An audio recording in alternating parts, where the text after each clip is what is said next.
Traditional వేలో కాకుండా ఇంకా బెటర్ వేలో చేసే మనము ప్రయత్నము చేద్దాం. నేను మీకు చాలాసార్లు చెప్పాను, యూనిట్ డిజిట్కి సంబంధించి చాలా క్వశ్చన్లు మనకు ఎగ్జామ్లో వస్తాయి. సో యూనిట్ డిజిట్కి సంబంధించి ప్రాబ్లమ్స్ చూద్దాం. ఇక్కడ చూడండి sir, what is the last digit in the expansion of, question ఏమిచ్చాడు, 3 power 4798. ఈ నంబర్కి యూనిట్ డిజిట్ ఎంత అని అన్నాడు. 3 power 4798. మీరు ఫస్ట్ తెలుసుకోవాల్సింది ఏంటంటే యూనిట్ డిజిట్కి సంబంధించి, యూనిట్ అంకెకు సంబంధించి రైట్ సైక్లిసిటీ అంటే 4 స్టెప్పుల ద్వారా రైట్ 4 స్టెప్పుల తర్వాత యూనిట్ డిజిట్ మళ్ళీ రిపీట్ అవుతుంది. యూనిట్ అంకెకు సంబంధించి ఎక్కడ ప్రాబ్లంలు ఇచ్చినా 4 స్టెప్పుల తర్వాత అదే యూనిట్ డిజిట్ మళ్ళీ ఆన్సర్లో వస్తుంది. 4 స్టెప్పుల తర్వాత అదే యూనిట్ డిజిట్ మళ్ళీ ఆన్సర్లో వస్తుంది. అంటే 3 power 1 అంటే 3, 3 స్క్వేర్ అంటే 9, 3 క్యూబ్ అంటే 27, 3 power 4. ఇట్లా చూడండి sir non maths students, 3 power 4 అంటే 3 power 3 into 3, 7 3s are 21, 3 power 5, 3 into 3 power 4, 3 into 1 3, 3 power 6 అంటే 3 power 5 into 3 అంటే 3 power 6 ఏమవుతుంది, రైట్స్ 9, మళ్ళీ రిపీట్ అయింది కదా సార్, 3 power 7 7, 3 power 8 1. 4 స్టెప్పుల తర్వాత 1 + 4 5, 4 స్టెప్పుల తర్వాత అదే 9 రిపీట్ అయింది, 4 స్టెప్పుల తర్వాత మళ్ళీ రిపీట్ అయింది, 4 స్టెప్పుల తర్వాత మళ్ళీ రిపీట్ అయింది. యూనిట్ అంకెకు సంబంధించి ఏ ప్రాబ్లం ఇచ్చినా మీరు చెయ్యాల్సింది 2 స్టెప్పులు. ఫస్ట్ పవర్ దగ్గరికి వెళ్ళండి.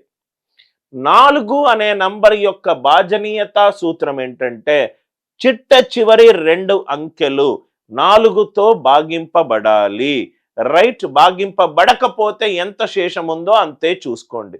అంటే జనరిక్ రూల్ ఏంటంటే మనము యూనిట్ అంకెకు సంబంధించి ఎప్పుడు ప్రాబ్లమ్స్ చేసినా ఏ గనక యూనిట్ అంకె అనుకోండి, ఏ పవర్ 1 ఎంత సార్, ఏ పవర్ 1 ఎంత, ఏ 4 స్టెప్పుల తర్వాత మళ్ళీ అదే యూనిట్ డిజిట్ వస్తుంది, 4 స్టెప్పుల తర్వాత అదే యూనిట్ డిజిట్ వస్తుంది. ఏ గనక యూనిట్ డిజిట్ అవుతే పవర్ గనక 2 ఉంటే 4 స్టెప్పుల తర్వాత మళ్ళీ అదే యూనిట్ డిజిట్ వస్తుంది, మళ్ళీ అదే యూనిట్ డిజిట్ వస్తుంది. ఏ పవర్ 3 4 స్టెప్పుల తర్వాత మళ్ళీ అదే యూనిట్ డిజిట్ వస్తుంది, మళ్ళీ అదే యూనిట్ డిజిట్ వస్తుంది. ఏ పవర్ 4k అంటే ఏ పవర్ 4, ఏ పవర్ 4k అంటే ఏ పవర్ 4. యూనిట్ డిజిట్ కి సంబంధించి మనము ఏ ప్రాబ్లం చేసినా ఫస్ట్ పవర్ 4 తోటి భాగించండి, శేషము ఏది రాకపోతే యూనిట్ డిజిట్ పవర్ 4. ఏ పవర్ 1 ఏదుంటే 4 స్టెప్పుల తర్వాత అదే యూనిట్ డిజిట్ వస్తుంది. ఏ స్క్వేర్ 4 స్టెప్పుల తర్వాత అదే యూనిట్ డిజిట్ వస్తుంది. ఏ పవర్ 3 4 స్టెప్పుల తర్వాత మళ్ళీ అదే యూనిట్ డిజిట్ వస్తుంది. యూనిట్ డిజిట్ కి సంబంధించి ఏ ప్రాబ్లంలు చేసినా ఫస్ట్ పవర్ ని 4 తోటి భాగించండి, ఫస్ట్ పవర్ ని 4 తోటి భాగించండి. 4 అనే నంబర్ యొక్క భాజనీయతా సూత్రం ఏంటి, లాస్ట్ 2 డిజిట్స్, చిట్ట చివరి 2 అంకెలు 4 తోటి భాగింపబడాలి, చిట్ట చివరి 2 అంకెలు 4 తోటి భాగింపబడాలి. అందరూ ఉన్నారా సార్? యూనిట్ డిజిట్ ప్రాబ్లమ్స్ చాలా important problems, unit digit problems అనేటి చాలా ఇంపార్టెంట్ ప్రాబ్లమ్స్. సో కాబట్టి దీని మీద కొంచెం నేను స్ట్రెస్ ఎక్కువ పెడతాను. యూనిట్ డిజిట్ కనుక్కునేటప్పుడు ఫస్ట్ ఏం చేస్తాము, ఫస్ట్ పవర్ దగ్గరికి వెళ్ళండి. 4 యొక్క భాజనీయతా సూత్రం ఏంటి, చిట్ట చివరి 2 డిజిట్లు 4 తోటి డివైడ్ అవ్వాలి, చిట్ట చివరి 2 డిజిట్లు 4 తోటి డివైడ్ అవ్వాలి. ఫస్ట్ స్టెప్, ఫస్ట్ పవర్ దగ్గరికి వెళ్ళండి. చిట్ట చివరి 2 డిజిట్లు 4 తోటి అవ్వాలి. అంటే ఈ నంబర్ యొక్క యూనిట్ డిజిట్ ఈ నంబర్ యొక్క యూనిట్ డిజిట్ తోటి సమానం. ఈ నంబర్ యొక్క యూనిట్ డిజిట్ తోటి సమానం. 98 అని అంటే 3 power 4 24ల 96 plus 2 4 into 24 plus 2 4 into 24 plus 2 ఏ పవర్ 4k ప్లస్ 2 ఫార్ములో ఉంటే ఆన్సర్ ఎంత సార్? 3 స్క్వేర్. ఆన్సర్ ఎంత? 3 స్క్వేర్. 3 స్క్వేర్ అంటే 9. అంటే ఈ క్వశ్చన్ కి ఆన్సర్ ఎంత? రైట్. ఈ క్వశ్చన్ కి ఆన్సర్ ఎంత? 9. ఈ క్వశ్చన్ కి ఆన్సర్ ఎంత? 9.